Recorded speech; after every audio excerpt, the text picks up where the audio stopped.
বন্ধুরা আজকে চলে আসলাম রাতের ডিনার নিয়ে। তো আজকে রাতের ডিনারে আমাদের আছে গরম গরম ভাত, আর এটা হবে শোলা কচু দিয়ে ইলিশ মাছ। আমি শোলা কচু দিয়ে ইলিশ মাছটা এখন রান্না করব, সেটাই তোমাদের দেখাবো। তো চলো প্রথমে স্টার্ট করি। প্রথমে আমি কি করব, এখানে একটু প্রথমে একটু আমি শোলা কচুটাকে হালকা ভাপিয়ে নেব, তারপরে ভাজবো। তো চলো গ্যাস ধরাই আর শোলা কচুটাকে ভাপাতে দিই। দেখো আমি শোলা কচুটাকে ভাপাতে বসিয়ে দিয়েছি, হালকা একটু ভাপাবো, বেশি না। ভাপিয়ে তারপর আমি ভালো করে ভাজবো শোলা কচুটাকে। তো চলো ভাপানো হোক ততক্ষণে, তারপর আবার ফিরে আসছি। তো বন্ধুরা আমার কচু ভাপানো হয়ে গেছে। দেখো আমি ভাপাইনি, জাস্ট দুটো ফুট দিয়েছি, নাবিয়ে দিয়েছি, কারণ এটা তেলে ভাজবো আমি তাই। আর এর মধ্যে দেখো আমি কড়াইতে তেল গরম করতে দিয়ে দিয়েছি।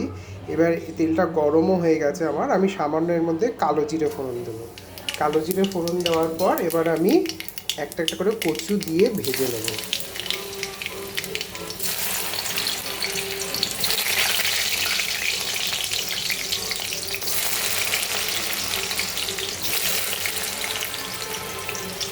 কচুগুলো এবার আমি লাল লাল করে ভালো করে ভেজে নেব। তো বন্ধুরা দেখো আমার কচুটা লাল লাল করে ভাজা হয়ে গেছে। এর মধ্যে আমি বেশি কিছু মশলা দেব না, শুধু দেব হচ্ছে একটু জিরের গুঁড়ো আর একটু হলুদের গুঁড়ো,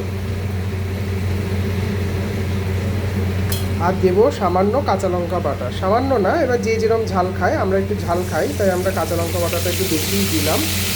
দিয়ে এবার এটাকে ভালো করে নাড়াচাড়া করে নেব।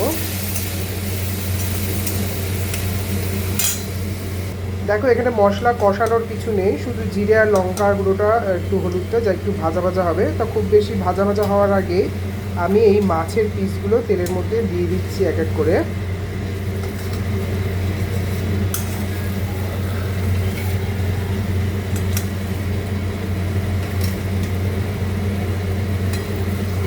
মাছের পিসগুলো দিয়ে দিলাম। এবার মশলাটা কষতে কষতেই মাছটা হালকা একটু ভাজা হবে, আর আমি তার মধ্যে জল দিয়ে দেবো।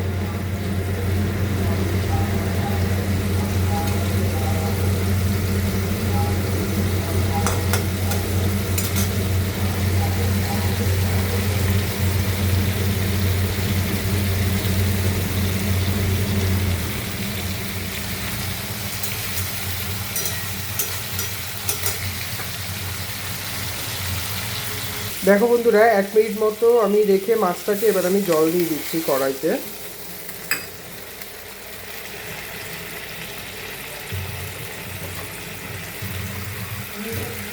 আর একটু জল দেবো, কেননা একটু কচুটা সেদ্ধও হবে আর মাছটাও একটু সেদ্ধ হবে। ব্যাস, এটা ভালো করে ফুটে গেলে আমি 7 থেকে 10 মিনিটের মধ্যে এটা নামিয়ে দেবো। তাহলেই আমার শোলা কচু দিয়ে ইলিশ মাছের ঝোল রেডি হয়ে যাবে। তো চলো ঝোলটা ফুটুক। তো বন্ধুরা দেখো আমাদের মাছটা রেডি হয়ে গেছে, আমি গ্যাস অফ করে দিলাম। আমাদের কচুও ভালো সেদ্ধ হয়ে গেছে আর ঝোলটা অনেকটাই মরে গেছে। তো আমি এবার নামিয়ে দেবো। দেখো